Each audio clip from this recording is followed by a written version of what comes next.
Police women from Ilagan, Isabela participated in the celebration of National Women's Month this March. Activities included Zumba, a lecture on the role of women in law enforcement, and recognition of several police women.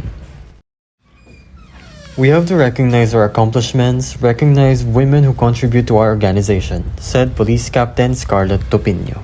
Yes, taon-taon kasi sir, no, pinagdiriwang po natin yung Women's Month natin, lalong-lalo sa buwan ng Marso. So sa Isabela Police Provincial Office po, may mga recent na po tayong activities in connection po sa Women's Month po natin, na kung saan mas binigyan po natin ng pagpupugay yung ating pong mga kapulisan na kababaihan. Sa katunayan nga po, during the kick-off, may mga kapulisan po tayong mga kababaihan na binigyan ng pagkilala.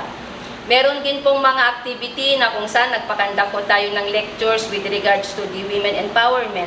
Nitong linggo lang po nito, or itong week lang po to, nagkandak rin po tayo ng Zumba para sa mga kababaihan rin po natin.